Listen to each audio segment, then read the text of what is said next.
If you were to ask me what my favorite metal album is of all time, I would tell you Metallica's And Justice for All. And if you were to ask me what the worst tablature book was of all time, I would also have to say And Justice for All. Here it is, the infamous book itself. And it's not just me. If you ask a lot of people who used to learn out of tab books what the worst book is, they would probably agree it's this one. And it's sad because I was so excited when I first bought the book. I thought I was going to learn so much about guitar, and all it did was frustrate me. And years later, I found out how poorly it was actually transcribed, and all I can do is look back and kind of laugh at it now. So today I wanted to give you the top 12 reasons why I think this is the worst tab book of all time, and see if you agree. So number 12 might not seem like that big of a deal, but when you're just starting out on guitar and all you know how to do is read tab, it's very frustrating to all of a sudden see a bunch of rhythm slashes instead of tablature. So instead of seeing like 0-2, you'll see E5 and then you'll see some slashes on the rhythm in which to play it. And that could just mess a kid up when he's just starting out. Another thing this book did quite a bit was if there was like a harmonized guitar part, and let's say there's two guitars and they're both playing on the same string, instead of making two different staffs, one for each guitar, they would just put it on one staff and separate the notes with a slash. Now that doesn't seem like a huge thing, but when you're trying to follow along and you're new to all of it, it could really mess you up. Now once I got a little bit better at reading music and counting and all that, I started to notice how messed up the time signatures were in this book. So let's take Blackened for example. Just out of nowhere, they throw a 5/4 measure in, and it doesn't even exist in the real song. It's actually 4/4 through this part. And then at the end of the solo, by the way, I did a whole video on this part, they just throw in, a 2/4 measure followed by a 5/8 measure.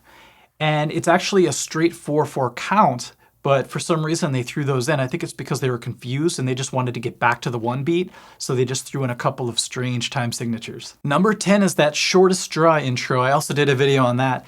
It's very confusing, so I understand how it happened, but they have us starting the first chord, the E5 chord, on the 4 beat. So they have it going like 1, 2, 3, 4, and 1. 1, 2, 3. Now it took me a long time to figure this out, but through some trial and error, I was able to figure out where the real starting count is. So if you break the count into 16th notes, it's actually on the of the 4th beat. So it's actually this: 1, 2, 3, 4, and That's where we hit the first note. The next note is on the 1 beat. So it should be 1, 2, 3, 4, and a 1 and. 1, 2, 3, 4, and a 1, 2, 3, 4.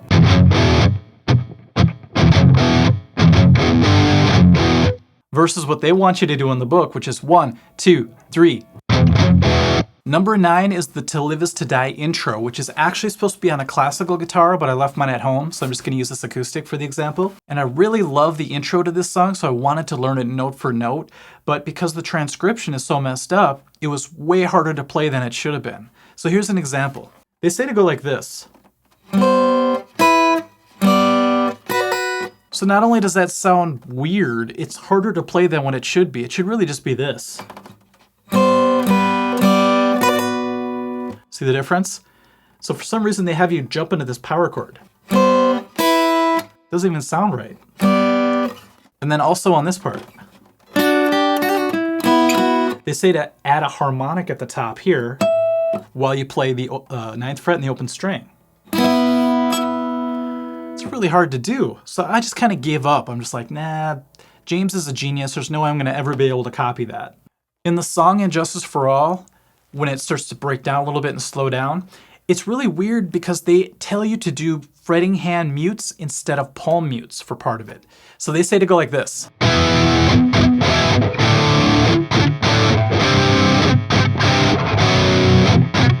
Instead of actually palm muting the string, which is what you're supposed to do.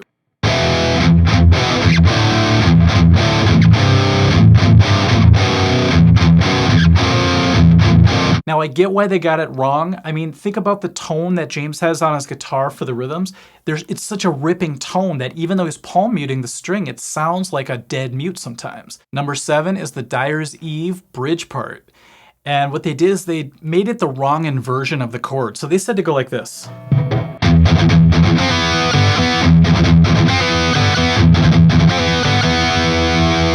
When really it's supposed to be this. See how much heavier that is? So they had the notes right, they just had the inversion wrong, so it was a lot weaker. So they want you to go instead of, which is kind of a big deal. One of my favorite riffs is the Frayed of Sanity middle riff, and we'll call this the bridge riff as well.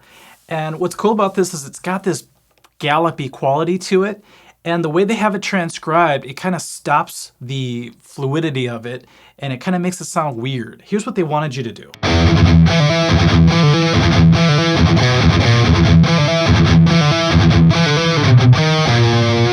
So I could never play it up to speed because I couldn't get that to work. It's such a weird movement of the hand. They want you to go 7th fret to 6th fret, then to 6th fret. Now, when I learned it the right way, it was such a relief because it's really just supposed to go.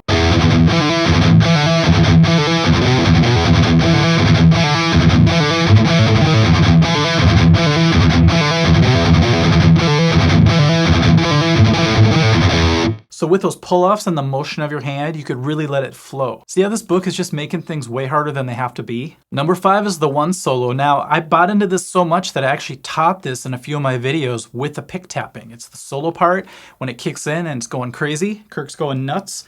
Well, I thought it was a pick tap because of how fast it is and how bright it is. But if you watch him live, he's using his middle finger. So it's really not a pick tap at all.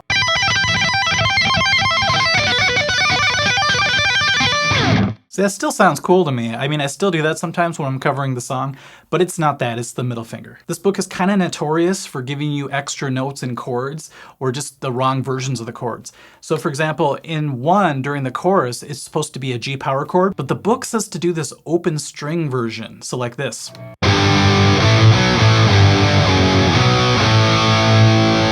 Another strange anomaly is in Harvester of Sorrow. They say instead of just playing an E power chord that you're supposed to add an open B string. Not a G or an E string, high E string, but just the open B string. So that really confused my young mind at the time. I'm like, what do I do? Do I just play the power chord and then just use my middle finger for the open B string? So I was going like,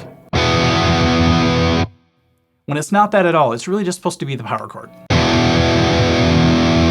Also, they say to do a full E major chord for part of it too, when it's not. If you watch them live, it's just a power chord. Now, I understand you do different things in the studio sometimes, but if you really listen carefully, it's not a full E chord.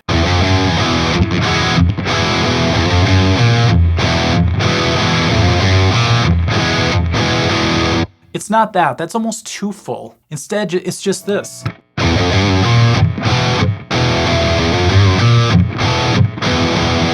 So my number 3 reason is really frustrating because a lot of the lead parts were so mysterious to me and I was having a hard time with them. And later when I realized that the transcription was way harder, it was both a relief and it was infuriating because I remembered all those nights I struggled. Now, struggle can be good if you're going towards something that's correct, but when it's actually written out wrong, I think it can derail you for a long period of time, and it takes a while to recover from that. So here's a great example. In Shortest Straw, right when the solo kicks in, he does that cool harmonic dive bomb type thing. There's a descending part that they say to go like this.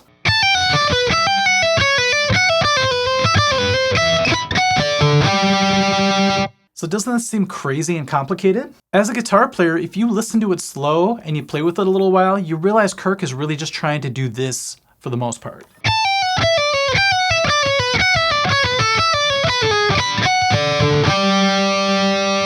Isn't that funny when you break it down? It's a very symmetrical lead part with just a bunch of pull-offs. Now Kirk is going so fast that he's missing some of the notes, so when you slow it down, it's, you know, it doesn't sound as even as it would be if you just played it straight up like this. Instead, Kirk plays it more like this. So I really believe they could have done a better job not complicating the licks as much as they did. Now, I totally understand I have technology today that they didn't have back then. Like I have isolated tracks. I'm able to really get in there and listen to things. So I have a lot of advantages they didn't have, but I still think they could have got a lot closer. All right, number 2 would be the fact that they got every riff in Blackened wrong.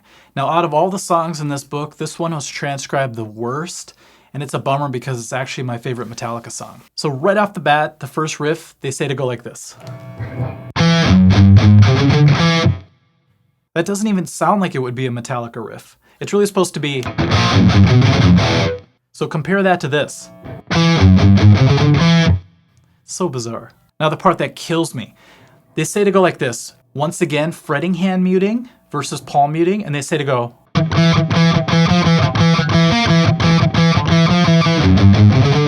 I can't believe that passed the quality inspection. It's really supposed to be.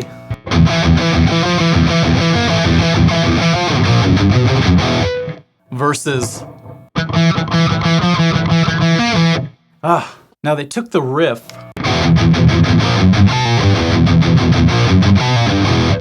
Which is super heavy and badass, and they turned it into this. They didn't even say to palm mute it.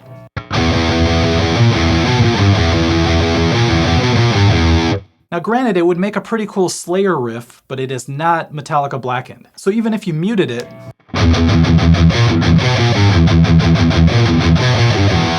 it's cool, but it's not.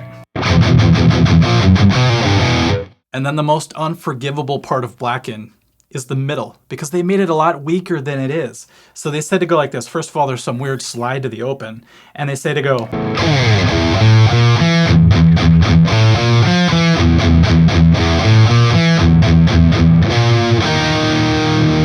So they missed the part that makes it the heaviest, which is the E5 open, palm muted power chord. And you're supposed to play it here in the 5th position.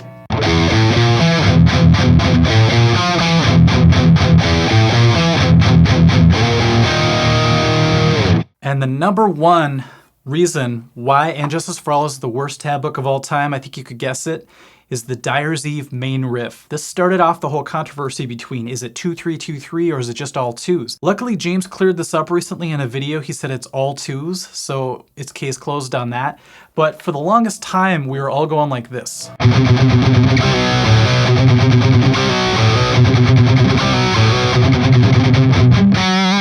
Trying to do that up to speed would keep me up at night.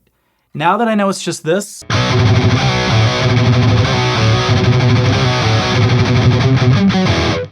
it's hilarious how much time I put into the old way. So much so that I finally got it at one point and I was teaching it that way. So I had to go back and do another video, a lot of retraction videos, and show the correct way to do it. So that was a huge relief. All right, everyone. That was my top 12 reasons why this is the worst tab book of all time. Like I said before, I've made so many mistakes in my life. I've done videos that I taught incorrect things, a lot of it because of this book, but I had to go back and retract it. So I understand, I make mistakes, we all do. But unfortunately for these guys, it has been immortalized in this infamous book for all time, for everyone to see. Anyhow, hopefully that was enjoyable for you guys to watch. And I guess we'll catch you guys at the next lesson. Thanks, bye.